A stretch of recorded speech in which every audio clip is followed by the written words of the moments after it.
Megamaniacs, the Retro Hunting Adventure returns to Pop Culture Exchange for their 20% off sale. Will Mr. MegaManFan find anything for his collection? Stay tuned. The Retro Hunting Adventures start right now.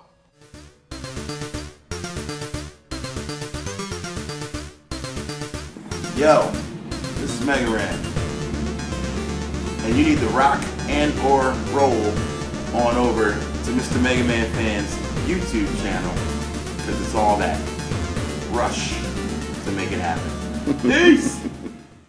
As usual, I have to mute the background audio and insert my own music because, befitting the name Pop Culture, they're playing pop music.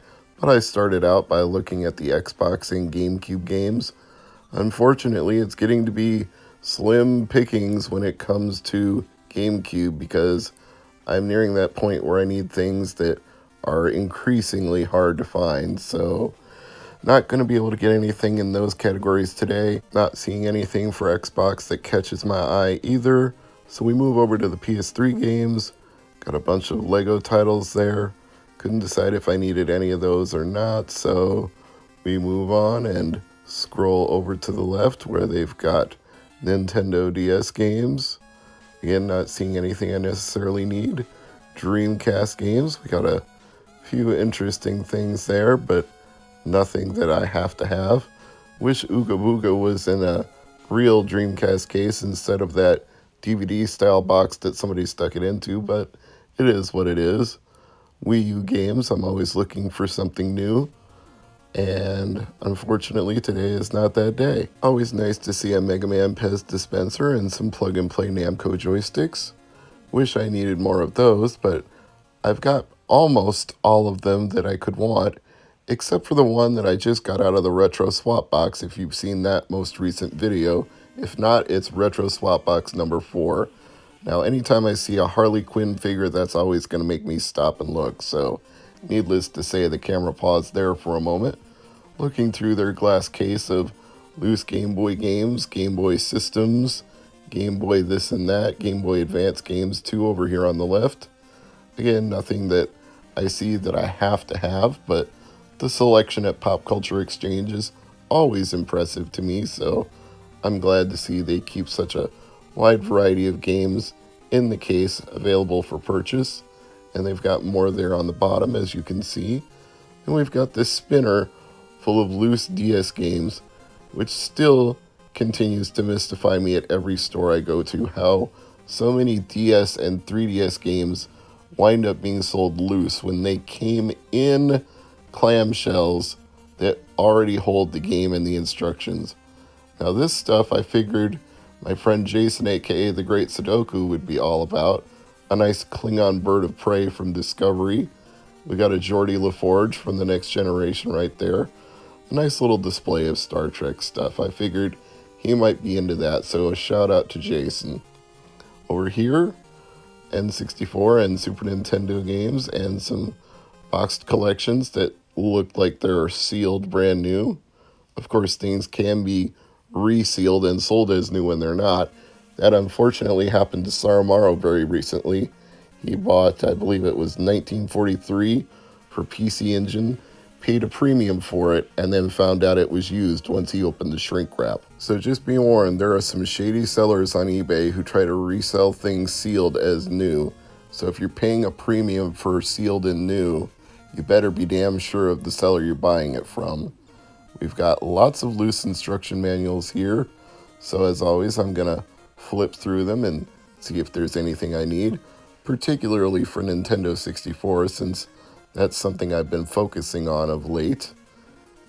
Gauntlet Legends would be nice if I had the game, but I don't, so I don't want to pay $6 for a manual to a game I don't have. They did have Gauntlet Legends in the spinner, but $35 is a little more than I want to pay for that game. I'm trying to hold out and not pay a super duper premium. I thought about that NFL Blitz manual for a minute, but ultimately did not get it. But there's more to look through. So we've got another row over here, which also includes Super Nintendo manuals. So let's see if Any N64 manuals are tucked away inside of that. Jungle Book, Battleship, Super Pinball. What do we got here? Tarzan, Caesar's Palace, Bug's Life, Army Men, Sarge's Heroes, another NFL Blitz manual. Hey, Pokemon Stadium. Revolt. I bought Revolt very recently, and this manual is only $2, so I think that's a keeper. Gonna hang on to that one, especially since I'm going to get everything I buy today 20% off. It was 20% off for the entire store, so however much I purchase, that's coming off, which is also why I'm going to pick up this Spider-Man manual. I know I have the cartridge, pretty sure I don't have the box, so that leads me to think I don't have the manual either. So either way, $2 for a Spider-Man manual does not seem totally out of whack to me, especially given, no pun intended, Spider-Man's role in pop culture. I'm sure there are people who would buy that for their Spider-Man collection, whether they have a Nintendo 64 or the game or not. So got to hang on to that one. Looking at these N64 games under the glass, always trying to find something from the 30 or so that I need still. And of course, we've got Super Nintendo games down there, but mostly I have the Super Nintendo games that I want, so I didn't linger long to that. There is a glass case full of some of their higher end stuff. That Pac-Man really caught my eye, but even at 20% off, that's steep. And I'm not saying it's unfair, it's just steep. I'm sure that's exactly what it's worth. Just like this Conker's Bad Fur Day tank, I'm sure that's worth exactly what they've listed it for. Just not something I'm going to spend that kind of money on. I'm going to save it for other things. Maybe that's something you want. If it is, Pop Culture Exchange, Omaha, Nebraska. They're not hard to find, so be sure to stop in, and if Tom's working, tell him I said hello. Always nice to see Sega Master System games in there. Shout out to Paul Chester. If you see anything you need, let me know, and I will go back and see what we can work out. And of course, we got some Sega CDXs in there and some Amiibos that are complete in the box. Unfortunately, I never see Koopa or Goomba, and those are two that I'm always on the lookout for, but unfortunately, doesn't seem like many people bought them. Doesn't seem like many people who did buy them got rid of them, and it doesn't seem like they're reprinting them. We've got some nice stuff up here, including this Batman figure. Alfred! Alfred! I can't move! Alfred, help! That's a shout out to Rerez for his Batman Dark Tomorrow video. That looks like a terrible game, but if I ever find it, I'm gonna get it, so I want to play it for myself and see just how bad it really is. I'm sure Peter H., the hardcore Canadian, appreciates all the pop figures. Spyro the Dragon caught my eye. Didn't buy it, but it did catch my eye. Moving over to the left, we've got more movie and pop culture figures, such as Megasonic Teenage Warhead and Topanga. And, let's see, oh, Hellboy. That's always nice to see. Not a bad-looking Hellboy pop. $10, that's reasonable. It's not more than you'd pay for one at Barnes & Noble New, so not bad. And we go back into this corner full of collectibles, and I'm sure Alex Vo appreciates this Ecto 1A Ghostbusters 2 vehicle. Very nice to see. Mighty Morphin Power Rangers stuff, Dark Shadow, and decor. Yeah, okay. Perfect for decorating your home, I suppose. A Stay Puft Marshmallow Man, some Star Wars stuff. Oh, I know Lisa appreciates that. Hardcore Canadian's wife, she loves the Star Wars stuff. And look at all of these Star Wars pops. Hey, if there's anything she needs, once again, contact me. We can work something out. Shipping to Canada is a little expensive, though.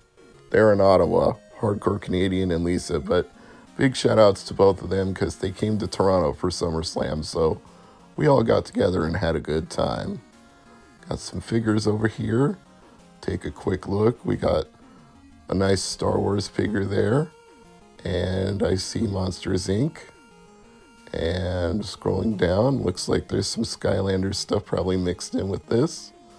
A variety of things. Don't see any amiibos, but I do see some Odyssey 2 games, some Atari 2600 games. Kind of forgot these were tucked away back in this corner, but looks like they put out some good stuff, so happy to see that. Oh, Spider-Gwen. I like that. A little pricey, but I like it. So these are probably consignment art done on commission, and the artist gets a cut, so I understand that. We got some Simpsons figures, and we've got more Star Wars figures, some loose, some still in the bubble pack. It really gives you a good idea of just how influential Star Wars is when you look at just how much memorabilia there is to buy. You could spend your entire lifetime buying Star Wars stuff and nothing else. Then we move over to the pro wrestling section. We've got videos, loose figures, pops. I think the Xavier Woods one would be alright, but I don't know why anybody would want that Enzo and Cass 2-pack. How you doing? They're not doing so well, they got fired. Well, we've also got ROH DVDs here, and one that catches my eye, a single solitary Blu-ray at the end of the row. CM Punk, best in the world. And he recently did a panel at StarCast in Chicago, which I understand was quite the hit.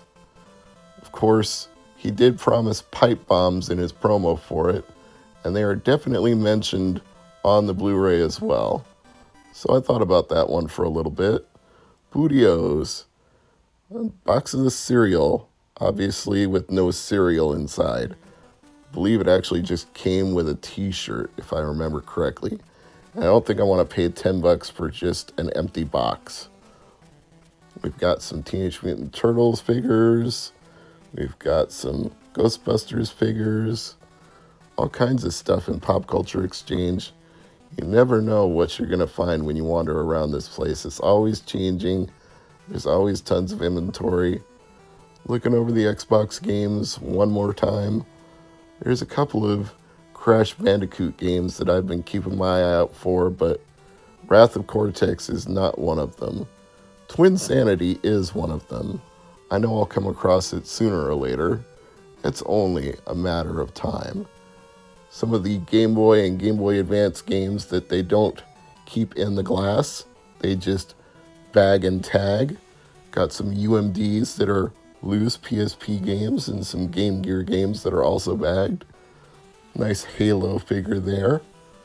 And some more PSP games that are actually in their cases underneath. As much as DS games mystify me loose, PSP ones mystify me even more, because wouldn't you want to keep a disc in a case? Maybe you'd have a cartridge loose, but I wouldn't think you'd want to keep a disc loose. I know it's in a protective shell, but there's still a part of the disc that's actually exposed that gets read. I would be more careful than that, but that's just me. I don't understand the mentality of people who throw away the boxes and throw away the clamshells and throw away the cases, but it takes all kinds to make the world go around, and if it weren't for people getting rid of their stuff, then stores like Pop Culture wouldn't exist, and things like Dark Crystal trading cards wouldn't exist either. So, let's wrap it up and see what I got from this haul. So you already knew I was going to keep the Revolt and Spider-Man instruction booklets. That was a given. But when I looked through their boxed N64 games, I also found Rush 2 Extreme Racing, which was another game that I don't have. So why not get it complete in the box if I can? You can see the instruction manual peeking out right there that says Rush. Underneath, of course, that protective flap holding the cartridge. And it's still in its original bag too, which you don't always see. So, very nice looking cartridge. Kept in excellent condition after all this time, so had to get that one. Couldn't pass it up, nor NBA Showtime on NBC. It was marked as a rental, so both the seller and I wanted to look through it to see what kind of condition it would be in as a rental game, but as you can see, the box is in pretty good shape, and the manual is in excellent shape, and the cartridge is in excellent shape, so that was worth picking up. And I got some loose games as well. Taz-Mania, which was 20% off, so that was only $4. And I got Columns, so I got that for $2.40, worth it. And I got Quad Desert Fury, so now I have a Game Boy Advance game that starts with the letter Q. And last but not least, Tango decided to join me while I was filming this video, so here's a few shots of my big furry cat being completely adorable. He wanted to end this video right, and I agree with him. I'm Mr. MegaManFan. As always, thank you for watching the Retro Hunting Adventures, and I'll see you again in another week's time with a brand new video and hopefully some more good stuff. Until then, take care.